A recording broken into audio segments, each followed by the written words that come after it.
Hola, buenas tardes. Soy el doctor José Francisco Mier. El día de hoy vamos a revisar el tema de optimización de microbianos en infecciones asociadas a la atención en salud, específicamente pues para el paciente pediátrico.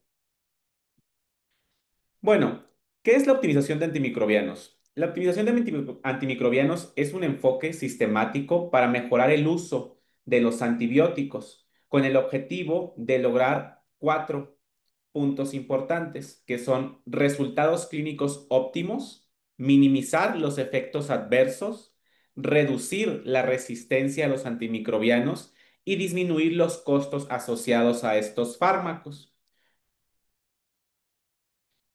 En cuanto a la definición de una infección asociada a la atención en salud, una IA, es una condición local o generalizada resultante de la reacción adversa a la presencia de un agente infeccioso o su toxina que no estaba presente ni en el periodo de incubación al momento del ingreso del paciente a la unidad para atención médica o antes de recibir atención a la salud y que puede manifestarse incluso después de su egreso.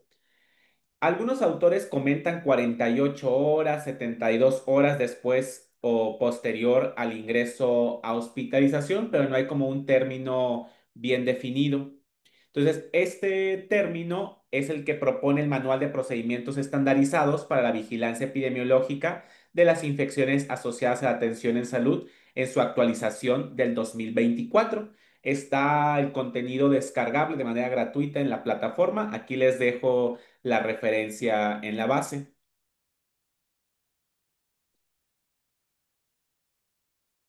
Después tenemos que las infecciones asociadas a atención en salud las podemos dividir en dos con fines de vigilancia epidemiológica. Las que son definidas clínicamente, es decir, que cumplen con los criterios clínicos sin identificar el agente etiológico por laboratorio. Regularmente las sospechas diagnósticas empiezan en este grupo y posteriormente aquellas que son confirmadas por laboratorio de microbiología. Estas cumplen con el criterio clínico y se identifica al menos un agente microbiológico mediante pruebas de laboratorio, ya sea un cultivo o una PCR. Es importante recalcar que, aunque sí es posible hacer el diagnóstico de una infección asociada a la atención en salud por clínica, siempre debe asegurarse la toma de la muestra con fines de diagnóstico microbiológico en el 100% de los casos. La mayoría de las guías de práctica clínica toma como un punto de buena práctica clínica y de hecho pues un punto obligatorio en la atención con calidad para estos pacientes que logres aislamiento microbiológico. Por eso es importante no solo hacer el diagnóstico clínico, sino asegurar el abordaje para la confirmación microbiológica. Esta misma guía que les comento trae un algoritmo para que ustedes puedan orientarse en los pasos a seguir en el diagnóstico de una infección asociada a la atención en salud. Este algoritmo te comenta: ¿cuentas con un paciente que tiene signos y o síntomas compatibles con una infección asociada a la atención en salud y tu paciente tiene más de 48 horas de hospitalización o antecedente de algún procedimiento asociado a la atención en salud? Si cumples con estos criterios, pues sí, debes de iniciar el abordaje para una infección asociada a la atención en salud. Si no, esta se descarta. Y vean el siguiente paso. Toma de muestra para diagnóstico microbiológico. Aquí es cuando, orientado por la medicina basada en la evidencia y las guías de práctica clínica para la sospecha de la infección que tú tienes, realices un abordaje para lograr aislamiento microbiológico y que puedas notificar una IA confirmada por laboratorio de preferencia. Un término que hay que recordar es el término de colonización. La colonización se define como la presencia, crecimiento o multiplicación de microorganismos en un hospedero, sin generar una respuesta inmune específica o datos clínicos de infección.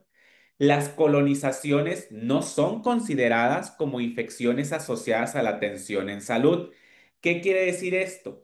Que obtener un cultivo positivo de algún dispositivo o del paciente sin el paciente estar enfermo no se considera como una infección asociada a la atención en salud, sino meramente colonización. La clasificación que nos da este nuevo manual del 2024 son infección del sitio de herida quirúrgica, neumonía asociada a la atención en salud, infección del torrente sanguíneo asociada a la atención en salud, infección del tracto urinario asociada a catéter y la infección por clostridioides. Recordemos que cada una tiene su subdivisión. En este manual ustedes pueden encontrar cómo integrar este diagnóstico y la definición operacional epidemiológica. Ahora sí, ya que conocemos cómo abordar una infección asociada a la atención en salud, vamos a hablar sobre cómo podemos optimizar el antibiótico en estas infecciones o cuando vamos a abordar estas infecciones. A continuación se presentan 9 áreas comunes donde mejorar la prescripción de los antimicrobianos es prioritario. Esta tabla se presenta en el Manual de Optimización de Antimicrobianos para países de ingresos bajos o medianos que presentó la OMS en el 2020. El día de hoy lo que vamos a hacer es un ejercicio en el cual revisemos estos 9 pasos de una manera un poquito didáctica y con un ejemplo para que ustedes puedan aplicarlo en su día a día como médicos prescriptores de antibióticos.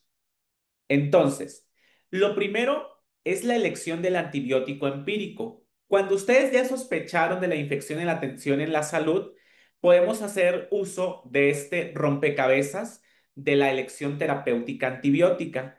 Este rompecabezas es una adaptación de los autores que presento al pie de la diapositiva, de acuerdo que nos orientan cómo seleccionar un antibiótico de manera correcta. Vamos a empezar por la pieza amarilla, que sería nuestro como nivel uno, que es identificar el sitio infeccioso. Después, sospechar, según el sitio infeccioso, cuáles son los agentes causales, valorar el estado del paciente y por último, elegir el antibiótico empírico más óptimo para este caso. Vamos a ir revisando una por una cada una de las piezas. La primera pieza nos dice, identifica el sitio de infección. Antes de iniciar un tratamiento antimicrobiano empírico, debemos identificar cuál es la fuente de la infección.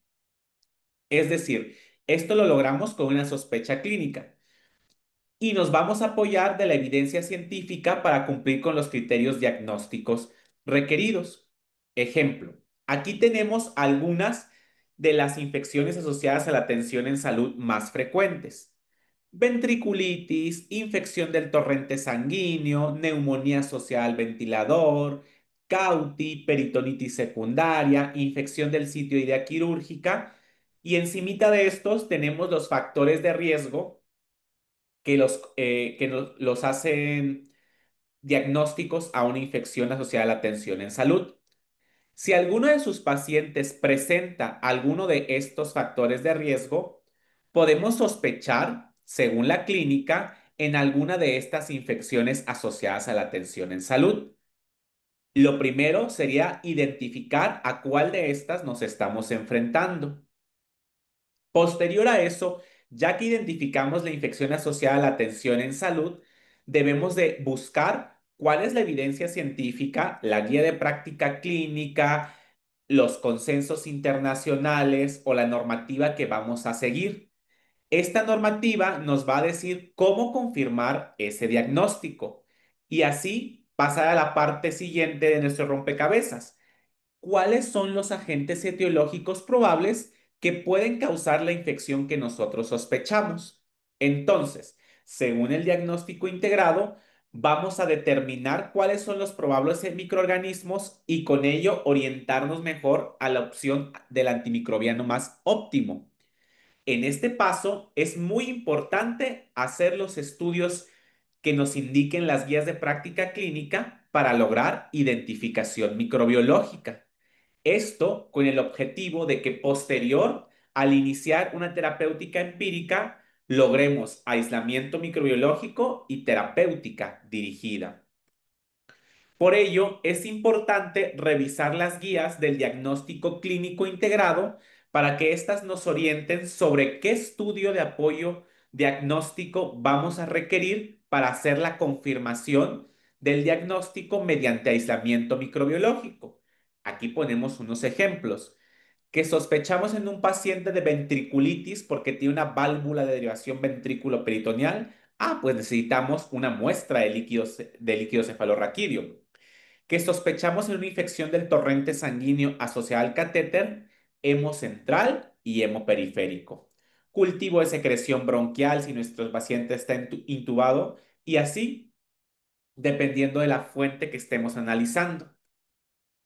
Todo esto nos va a ayudar a encontrar cuál es el agente causal de la infección asociada a la atención en salud y con ello posteriormente realizar una susceptibilidad antibiótica que nos permita dar terapia dirigida. El siguiente paso es el estado del paciente. Cuando hablamos del estado del paciente, nos referimos a esa interacción que va a tener el fármaco con el paciente, es decir, la farmacocinética. Hay que verificar las condiciones de nuestro paciente para determinar un fármaco óptimo para el uso en este paciente. La absorción, es decir, tolera la vía oral, lo voy a usar intravenoso, puede ser inhalado, va a alcanzar concentraciones óptimas si yo lo uso vía oral. La distribución, el fármaco que yo voy a utilizar penetra en el sitio fuente que yo identifiqué. Por ejemplo, si es una meningitis, el fármaco entra al sistema nervioso central. Si es una peritonitis, el fármaco se concentra en peritoneo. ¿Cuál es el metabolismo hepático, renal? ¿Necesita ajuste renal? ¿Necesita ajuste hepático? ¿Nuestro paciente lo puede usar por sus características? ¿Cuál es su vía de eliminación? Después de analizar estas tres piezas, el sitio de infección, el probable agente causal y el estado del paciente, después pasamos a la elección del antibiótico empírico. Nos dice aquí, elige un antimicrobiano empírico óptimo, tomando en cuenta las precias previas y apoyándote de la evidencia científica. Aquí podemos usar una estrategia que son las 5 Ds del uso correcto del antimicrobiano.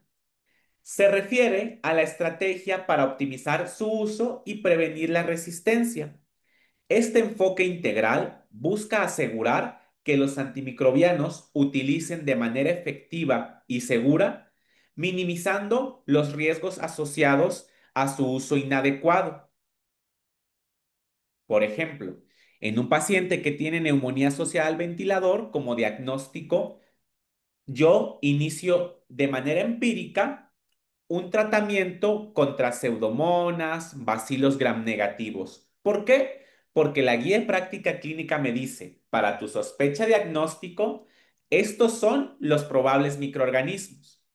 La misma guía te puede sugerir antibióticos. Te dice, puedes utilizar cefepima de manera empírica y tomar tales estudios para poder lograr el aislamiento microbiológico futuro y dar terapéutica dirigida. Después, la cuarta D, que es la dosis correcta. Acuérdate que aquí tienes que verificar dosis, intervalo y vía de administración. Y por último, la duración propuesta, que esta se va a confirmar cuando ya demos una terapéutica dirigida. Digamos, por ejemplo, que posteriormente lograste aislamiento microbiológico e identificaste que tu microorganismo causante neumonía social ventilador fue pseudomonas. Entonces, aquí podemos ver las 5 Ds, pero para la terapéutica dirigida. D número uno, diagnóstico correcto, neumonía social ventilador. D número 2, terapéutica dirigida o tratamiento dirigido contra pseudomonas en este caso. Y nos decía que fueron susceptibles, pues bueno, droga correcta ya para tratamiento dirigido, ceftazidima. Dosis correcta, 200 microgramos kilogramo día, cada 8 horas, vía intravenosa y duración correcta, 7 días.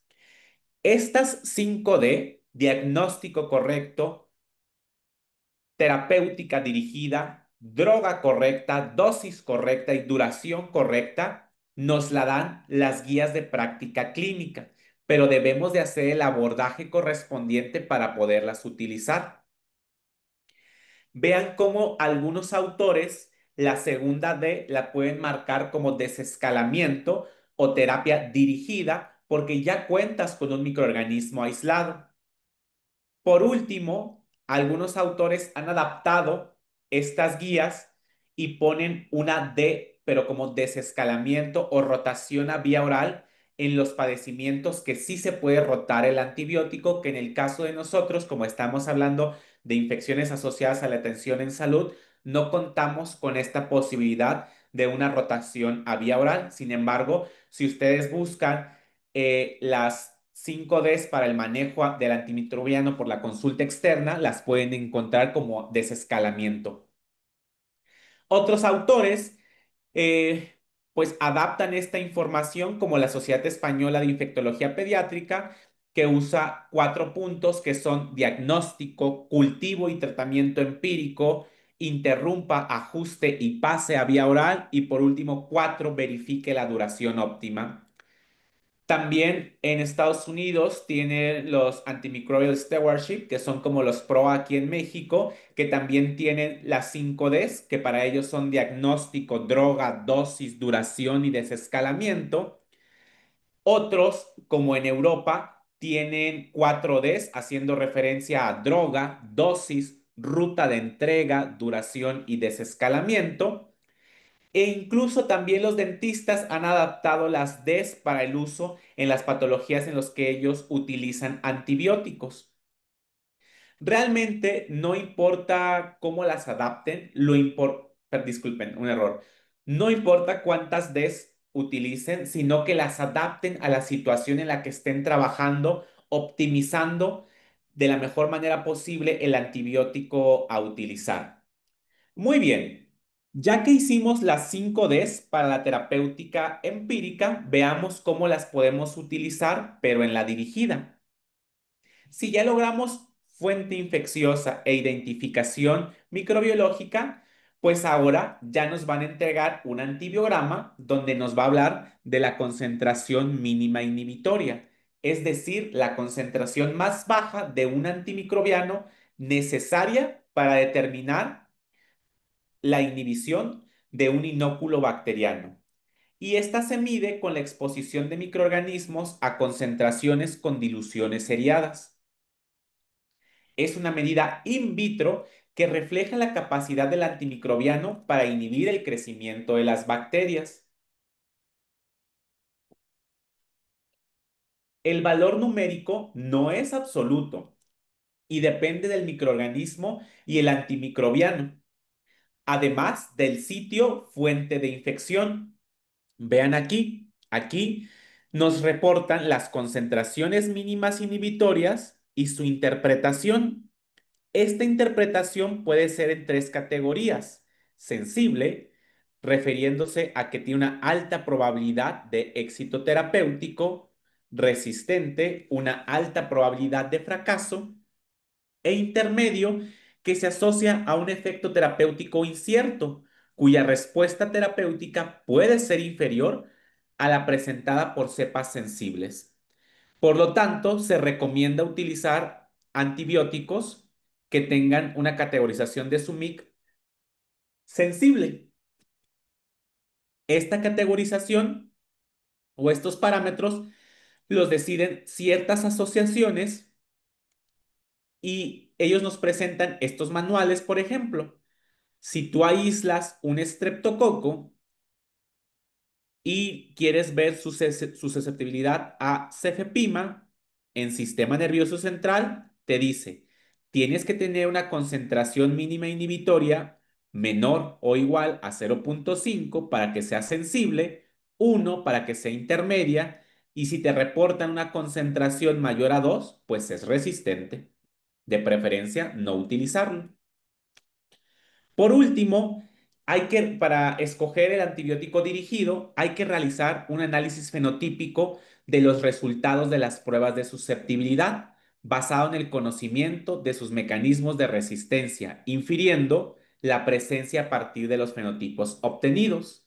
Recordemos que tenemos fenotipos salvajes, donde hay ausencia de mecanismos de resistencia adquiridos y mutaciones para el fármaco en cuestión, y fenotipos no salvajes, donde ya tenemos algún mecanismo de resistencia o mutación.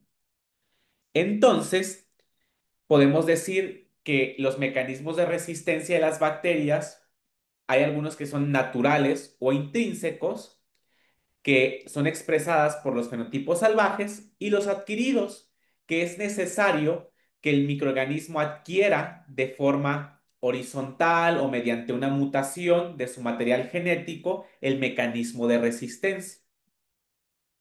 Entonces ustedes me dirán, no, doctor, pues iba todo muy bien hasta que llegamos a esta parte. Me parece un poco complejo lo de las mix y el valorar el fenotipo de resistencia del microorganismo aislado. Entonces yo les voy a decir, realmente tenemos una gran ayuda que nos puede ayudar tanto a categorizar las mix y valorar el fenotipo de resistencia. Estos elementos que nos van a ayudar a desarrollar cuál es la terapéutica dirigida para esta infección asociada a la atención en salud son las guías de práctica clínica. Entonces, con esto vamos a poder dar las 5 Ds de la terapéutica dirigida, que son diagnóstico correcto, tratamiento dirigido o desescalamiento, droga correcta, dosis correcta y duración correcta. Pero qué mejor manera de comprender o repasar lo que acabamos de ver con un ejemplo. Entonces vamos a practicar. Vamos a hacer un ejemplo en el cual abordemos una infección asociada a la atención en salud y revisemos las dos estrategias que repasamos previamente, que son nuestro rompecabezas y nuestras 5 Ds. Vamos a comenzar.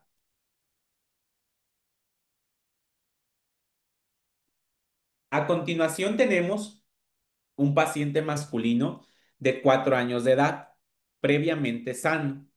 Este paciente tiene una estancia hospitalaria de 7 días internado en la unidad de terapia intensiva pediátrica.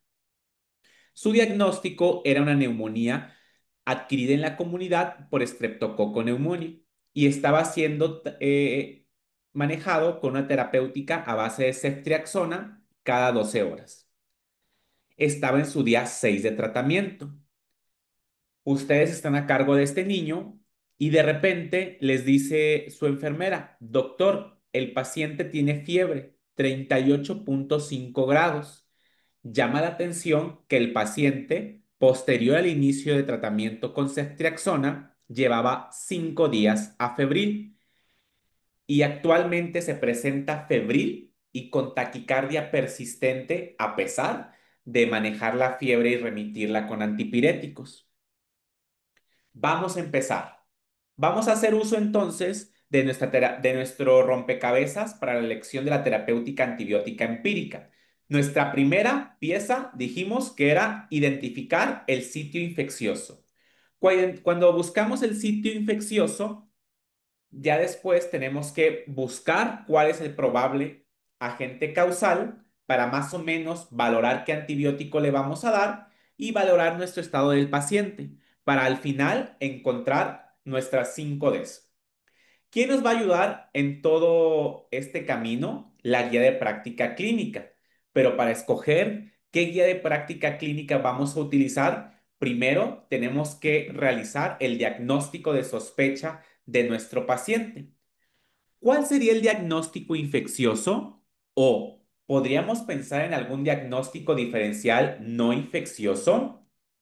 Vean, estos son los datos que nos presentaron de nuestro paciente, un niño con neumonía, con ventilación mecánica por tiempo prolongado, múltiples dispositivos invasivos y que había presentado un descenso progresivo del ventilador adecuado.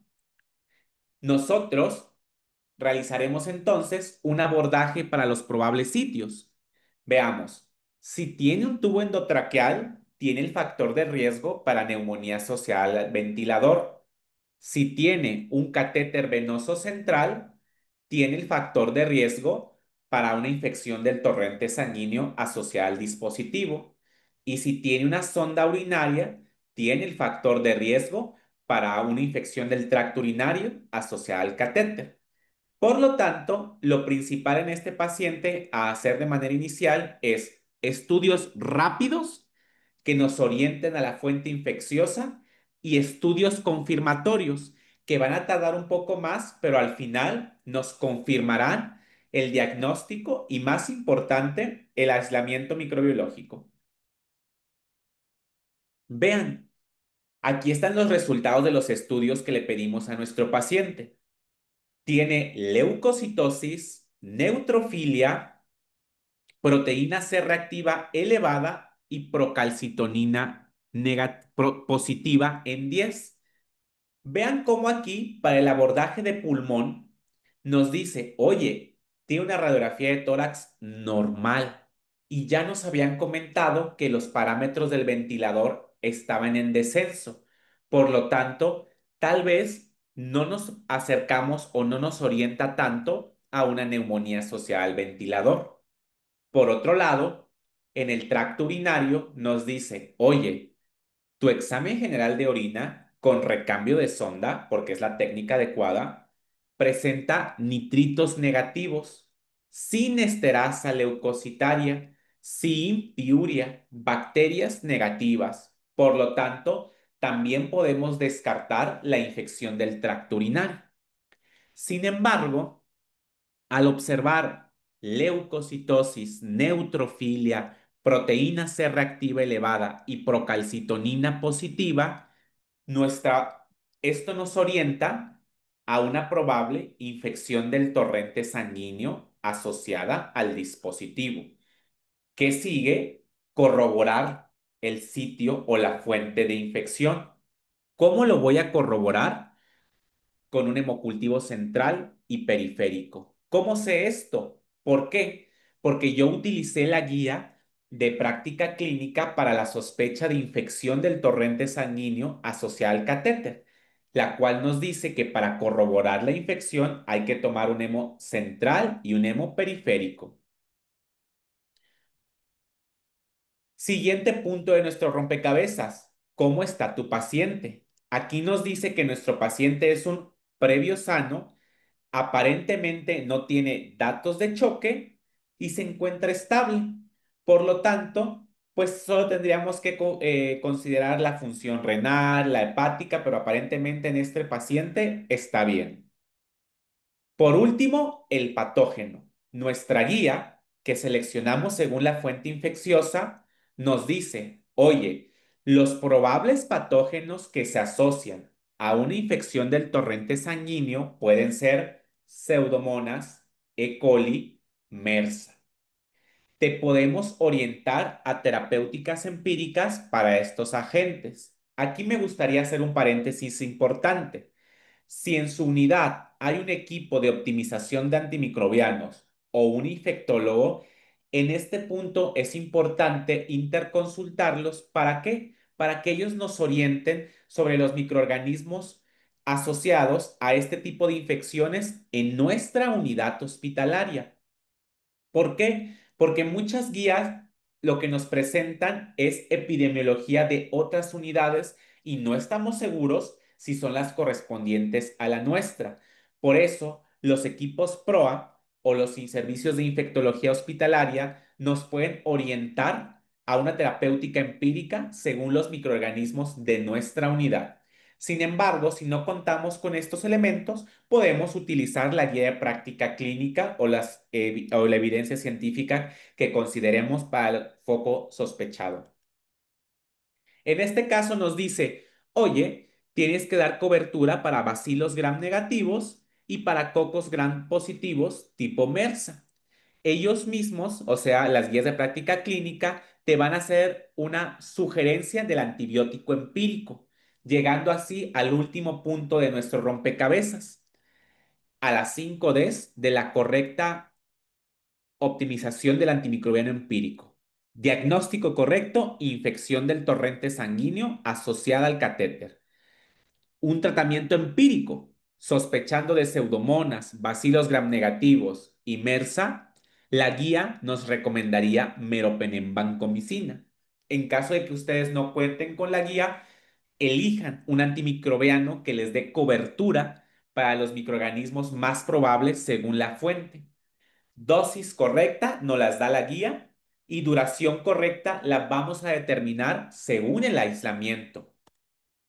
Al final, imaginemos que los hemocultivos nos reportan Pseudomonas aeruginosa. Vean aquí la susceptibilidad. Este patrón de susceptibilidad, es decir, la concentración mínima inhibitoria y la categorización, no se preocupen, esta ya se las da el laboratorio de microbiología. El punto es, ¿qué fármaco de toda esta lista que me da el laboratorio voy a utilizar? Algo que me gustaría remarcar es que las mix, es decir, la concentración mínima inhibitoria de estos fármacos no es comparable entre ellos. Es decir, ustedes no pueden buscar la mix más pequeña y decir ponle meropenem, porque estas mix no se comparan. Lo único que te está diciendo el antibiograma es si el fármaco es sensible. Las guías son las que nos van a decir qué fármaco debemos de utilizar, porque son las guías quienes nos van a ayudar a definir si según el estado del paciente, las comorbilidades, la fuente infecciosa y el microorganismo aislado, lo podemos elegir. Esto es algo que quiero que se lleven. La guía es la que les va a decir qué antibiótico usar. El antibiograma solo les va a confirmar si ese antibiótico es sensible o resistente. Entonces, vean aquí. Imagínense que ustedes tuvieran que aprender los múltiples patrones fenotípicos de todos los microorganismos que se pueden aislar, pues es un poquito complejo, ¿de acuerdo? Para todo esto existen las guías. Las guías nos van a orientar. Por ejemplo, si ustedes revisan la guía de infección del torrente sanguíneo asociada al catéter que les dejo al pie de la diapositiva, ellos te van a decir, oye, si tu aislamiento fue pseudomonas, la recomendación de tratamiento dirigido es una cefalosporina de cuarta generación o un carbapenémico o piperacilina tazobactam. Entonces, vean cómo nos dan opciones terapéuticas. La primera opción que nos dan es cefepima. Esa es la primera opción que vamos a revisar. Buscamos cefepima en nuestro antibiograma y vemos que es sensible. Automáticamente la droga de elección es cefepima. Incluso la guía te dice la dosis, el intervalo y la vía. En el caso de que hubiéramos tenido cefepima resistente, iríamos a nuestra segunda opción, que sería un carbapenémico, meropenem o imipenem. Verificamos si es sensible y resistente y lo utilizaríamos dependiendo de la categorización. Entonces, ahí ya podemos decir, vamos a desescalar el antibiótico o vamos a dar terapéutica dirigida. En nuestra indicación iría suspender meropenem vancomicina e iniciar cefepima. ¿Por qué? Porque esta es una terapéutica dirigida a las pseudomonas que ya identificamos. ¿Ok? Duración correcta, la guía ya nos va a decir, si tú encontraste pseudomonas, son 7 días. Y nos recomienda también retirar el catéter. ¿Por qué? Porque es la fuente. Acuérdense que es el factor de riesgo de la fuente identificada. Si no lo quitamos, la infección se va a perpetuar y el paciente se va a complicar. Por último, aquí podemos encontrar las 5 Ds del buen manejo antibiótico. Diagnóstico correcto, infección del torrente sanguíneo asociada a catéter. Terapéutica dirigida contra pseudomonas. Droga de elección, cefepima. Este ya fue el desescalamiento, la terapéutica dirigida. Dosis correcta, vemos cómo la guía nos dice, tu dosis antiseudomónica es de 150. Tengan mucho cuidado ahí. Los antibióticos también tienen dosis dependiendo del fármaco. Por ejemplo, una dosis estándar de cefepima es a 100, pero la dosis antiseudomónica son 150. Intervalo cada 8 horas, vía intravenosa. Y la duración, si quitaste el catéter, la guía te recomienda 7 días. Puntos importantes para concluir con esta presentación. Recuerden siempre lograr un abordaje diagnóstico previo al antibiótico, un tratamiento antibiótico empírico óptimo utilizando su rompecabezas del antibiótico empírico, una terapéutica dirigida óptima con sus 5 Ds y recuerden siempre tener diagnóstico correcto, droga correcta, dosis correcta, desescalamiento o tratamiento dirigido y una duración óptima. Mi recomendación es que cada vez que pasen visita con algún paciente que tenga antimicrobianos, repitan las 5 Ds. ¿Cuál es el diagnóstico por el cual estoy utilizando tratamiento antibiótico? ¿La droga que estoy usando es empírica o dirigida? ¿Mi dosis es correcta? ¿Está ajustada al peso, a la función renal? ¿Puedo desescalar este antibiótico, es decir, ajustarlo según el antibiótico, o puedo rotarlo a la vía oral? ¿Mi guía me permite hacer eso? ¿Cuál es la duración que me recomienda mi guía? Todo esto es para lograr los puntos que comentábamos al inicio en la optimización de los antimicrobianos: una terapéutica óptima, mejores resultados en la clínica, evitar efectos adversos y sobre todo complicaciones asociadas al mal uso de los antibióticos que son muy frecuentes, ¿de acuerdo? Y optimizar los recursos de nuestra unidad. Por último, recuerden que siempre que se enfrenten a alguna de estas infecciones asociadas a la atención en salud, utilizar medicina basada en la evidencia, controlen la fuente retirando el dispositivo infectado o el inóculo y apóyense siempre del equipo PROA, que son el Antimicrobial Stewardship en los Estados Unidos, de su infectólogo en la unidad y hagamos trabajo conjunto. Recordemos que las infecciones asociadas a la atención en salud representan un gasto muy elevado en las unidades hospitalarias, aumentan la mortalidad de nuestros pacientes, generan complicaciones en ellos y todo esto se traduce en una mala atención en la calidad de la salud. Por favor, hagamos un uso correcto de los antimicrobianos y brindémosle a nuestros pacientitos una mejor calidad en la atención. Recordemos que la optimización de los antimicrobianos es un trabajo en equipo donde participa farmacia, microbiología, el médico prescriptor, los infectólogos, el equipo PROA, las enfermeras y entre todos juntos podemos optimizar ese antimicrobiano para mejorar la calidad en la atención de nuestros pacientes. Les agradezco mucho el tiempo que me brindaron. Espero que la plática haya sido de su agrado y puedan utilizar estas estrategias para mejorar sus actividades como prescriptores de antimicrobianos. Muchas gracias.